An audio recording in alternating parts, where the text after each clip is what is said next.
नमस्कार दोस्तों। इनकी उम्र 29 ईयर्स प्लस 2 मंथ की हो चुकी है।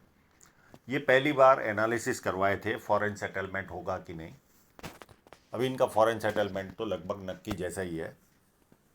फिर वापस कैरियर के बारे में पूछताछ के लिए आए हैं।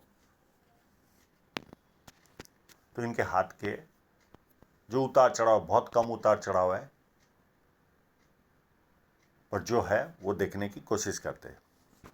जब किसी व्यक्ति के हाथ में ये दो उंगलियां ऊपर की तरफ हो, तो ऐसे लोग जो समय पर निर्णय लेना होता है वो ले नहीं पाते और उसके बाद पछतावा होता है, मैंने ये कार्य किया होता तो अच्छा होता था। यहाँ पर चौड़ाई कम है, यहाँ पर चौड़ाई ज़्यादा है। तो इस तरह का जब फॉर्मेशन हो हाथ पर, तो ऐसे लोग या तो जॉब करते हैं या पार्टनरशिप में व्यापार करते हैं। ये पाम रेक्टेंगल है, तो ऐसे लोग सेल्स और मार्केटिंग में एक्सपर्ट होते हैं। फर्स्ट फैलेंज नुकीला कम है तो इधर उधर ध्यान भटकता है। सेकंड फैलेंज अच्छा है, लॉजिक के साथ, तत्व के साथ बात रख पाएंगे। और अंगूठा हथेली के मुकाबले मोटा है, मांसल है, तो अपने हितों की रक्षा करने वाला होता है, स्ट्रॉन्ग एटीट्यूड वाला रहता है। उंगलियां छोटी है तो हाथ के नीचे काम करने वालों की संख्या ज़्यादा रहेगी और फास्ट निर्णय लेंगे। और उंगलियों के फर्स्ट फैलेंज थोड़े से बड़े हैं तो एनालिटिकल पर्सनालिटी भी होंगे। ये उंगलियां लगभग सेम ही है।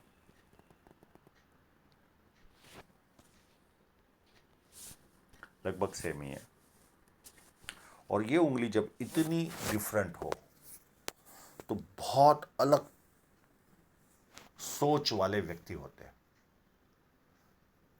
वो सोच चाहे वो राजनीति में हो, चाहे आर्थिक हो, सामाजिक हो, पारिवारिक हो, सब में इनका जो सोचने का ढंग होगा वो कंप्लीट डिफरेंट होगा, कंप्लीट।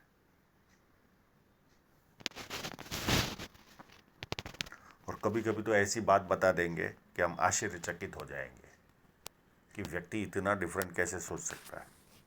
और ये उंगली लगभग फर्स्ट फैलेंज तक पहुंच रही है, तो व्यक्ति डॉक्यूमेंटेशन, फाइलिंग, चीज़ों को संभाल कर रखना, याद शक्ति, मनी मैनेजमेंट और अकाउंट, इन सारी चीज़ों में व्यक्ति एक्सपर्ट होता है।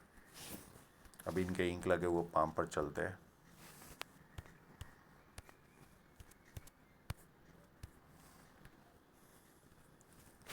इनकी शादी हुई नहीं है, शादी की लाइन क्लियर कट समझ में आ रही है।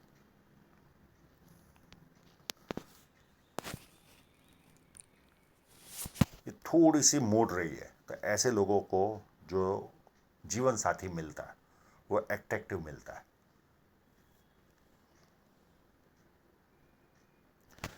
यहाँ पर क्रॉस भी बना हुआ है। क्रॉस हो तो व्यक्ति को 3 माइनस पॉइंट मिल सकते हैं, या तो पिता का साया छोटी उम्र में चला जाना, या पिता से दूर रहना, या पिता के साथ मतभेद। ये 3 में से कोई एक माइनस पॉइंट मिलता है। और चौथा मिलता है, थोड़े से आगे बढ़े तो कोई ना कोई ऐसे हालात पैदा होते हैं कि हमें पीछे आना पड़ता है, या टांग खींचने वाले लोग रेडी होते हैं। अब यहाँ पर भी मुझे क्रॉस लग रहा है। ये ट्रायंगल है, तो ऐसे लोगों की मन की इच्छाएं लगभग पूरी हो जाती है। और यहाँ पे हल्की सी यस साइन भी है, फेम साइन। अब सन माउंट की क्या क्या स्थिति है वो देखते हैं। एक साइन यहाँ पर है,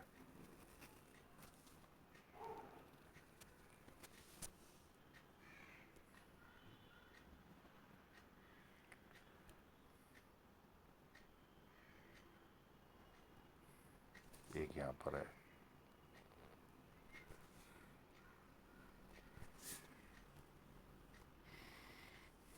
एक यहाँ पर है।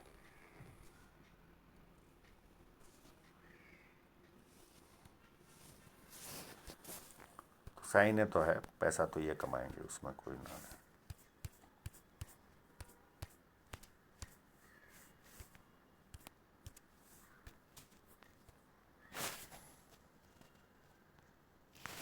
एक यहाँ पर है,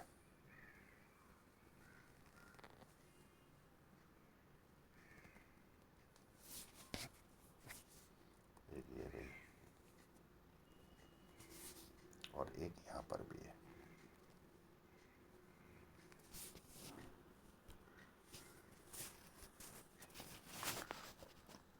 और एक इस जगह पर भी है।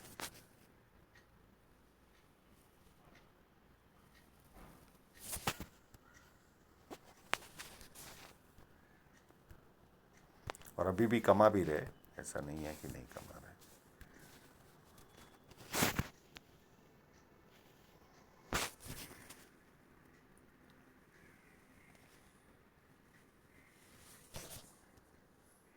और एक यहाँ पर भी है।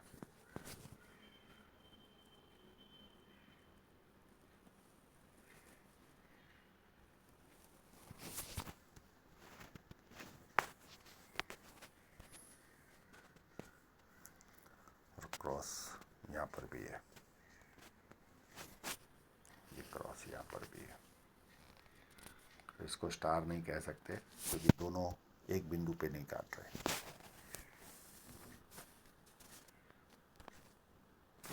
और यह विद्या रेखा भी है, तो व्यक्ति को बेसिक नॉलेज अच्छा खासा होता है और लोग इनको पूछ पूछ कर काम करेंगे। जैसे जैसे उम्र बढ़ेगी ज़्यादा लोग पूछ पूछ कर काम करेंगे।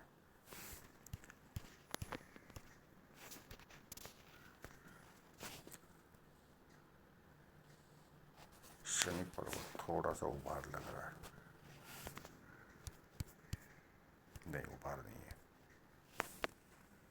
उभार नहीं है, नॉर्मल है। शनि पर्वत फ्लैट है, ये उंगलियां पीछे रह गई होगी, इसके लिए इस तरह का आभास हो रहा है।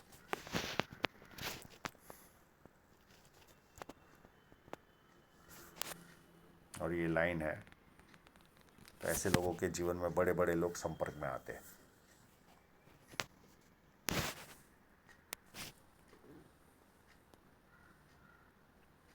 और जुपिटर माउंट बहुत छोटा है। जब जुपिटर माउंट छोटा हो, खराब नहीं है, तो सांसारिक और पारिवारिक जीवन काफ़ी उत्तम रहेगा, उसमें कोई ना नहीं।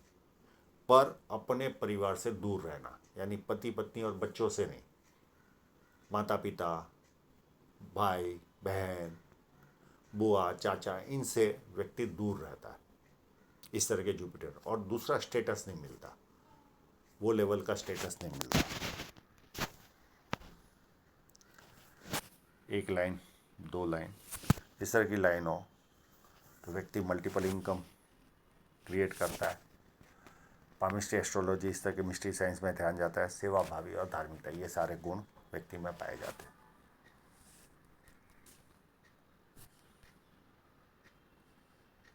और ये अगर साइन होगी, स्क्वायर नहीं है, कंप्लीट।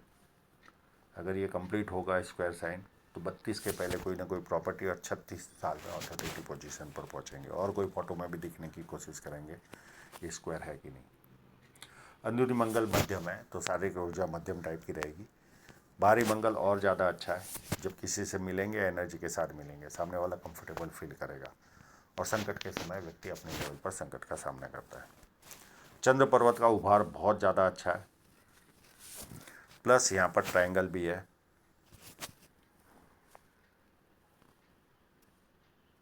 और ट्रायंगल के अंदर ट्रायंगल भी है।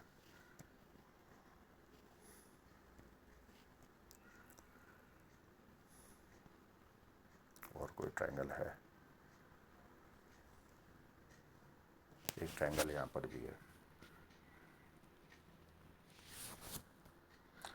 ये व्यक्ति को कवि बनाता है या विदेश से धन प्राप्ति के योग बनाता है, और ये ऑलरेडी विदेश में सेटल है। और चंद्र अच्छा हो तो व्यक्ति को पानी अच्छा लगता है, दूध से बनी वस्तुएं अच्छी लगती है, निर्णय शक्ति अच्छी होती है, नई नई चीज़ें करने का शौक होता है। शुक्र पर्वत भी अच्छा है, और साथ में ये लाइन है, ये व्यक्ति को शेयर सट्टे में इंटरेस्ट दिलाएगी। और शुक्र पर्वत भी अच्छा है, अच्छे कपड़े पहनना, अच्छी तरह रहना, ये सारे लक्षण व्यक्ति में पाए जाते हैं। अब इनकी जीवन रेखा पर चलते हैं। मुझे एक समय लगा कि ये जीवन रेखा यहाँ पर टूट रही है, ये ऐसे, तो ये इतना गैप हो तो व्यक्ति ग्रोथ नहीं ले पाता। तो मैंने इनसे मेहनत करवाई, एक क्लोजअप लिया, तो ये लाइन तो ऐसे चल रही है और ये यहाँ से एक और लाइन आ रही, ऐसे जा रही और ये ऐसे, इस तरह से जीवन चलने वाला है। तो कोई घबराने की ज़रूरत नहीं है। एज 31 के आसपास इनको राहु रेखा काटेगी।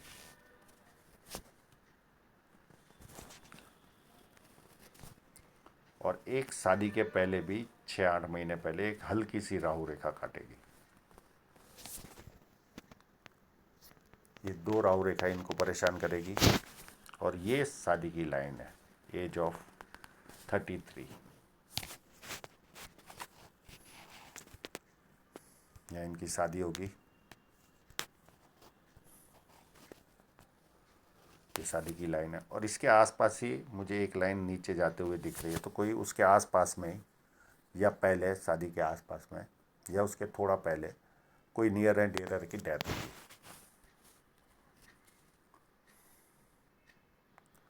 उसके बाद 36 में एक राहु रेखा आएगी, एक 38.5 में राहु रेखा आएगी।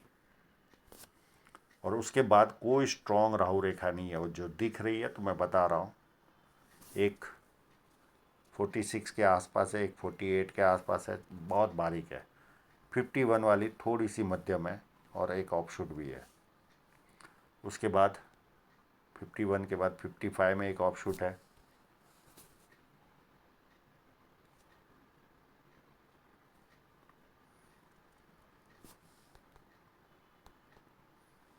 और 56 में कोई नियर एंड डियरर की डेथ है। उसके बाद 61 में ऑफशूट है और नियर एंड डियरर की डेथ है। और 64 में एक राहु रेखा काट रही है और 65 में एक छोटा सा ऑफशूट है और 67 में यात्रा है।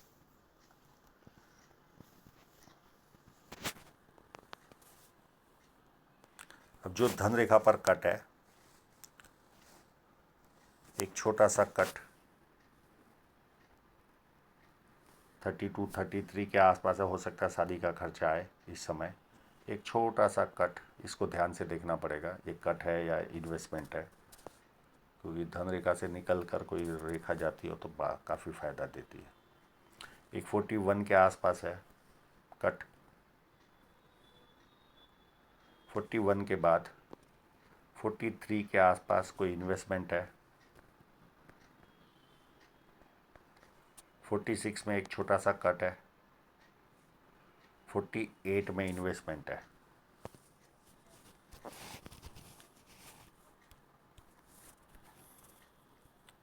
फिर 48 तक धन रेखा में कोई प्रॉब्लम नहीं है। हाँ, थोड़ी कमज़ोर ज़रूर हो रही है पर इतना कोई प्रॉब्लम वाला काम नहीं है। बाकी धन रेखा एकदम स्मूथली चल रही है, कोई ऐसा प्रॉब्लम मुझे नज़र नहीं आ रहा है। केवल ये 36 to 37 में एक साल के लिए एक्सपेंसिव लाइफ रहेगी, ये एक माइनस पॉइंट है। और 48 तक कोई प्रॉब्लम नहीं, कम ज़्यादा होती है इनकम पर इतना ज़्यादा प्रॉब्लम नहीं। फिर 48 या 49 तक तो कोई प्रॉब्लम नहीं दिख रहा है। फिर 3 साल ग्रोथ कम रहेगी। 49 to 52 के बाद वापस से मध्यम रहेगी 3 साल 55 तक, और 56 से वापस अच्छी इनकम रहेगी। तो आशा रखता हूँ इनके सभी प्रश्नों के जवाब इनको मिल गए होंगे। और आप लोगों का पूरा वीडियो देखने के लिए बहुत बहुत धन्यवाद।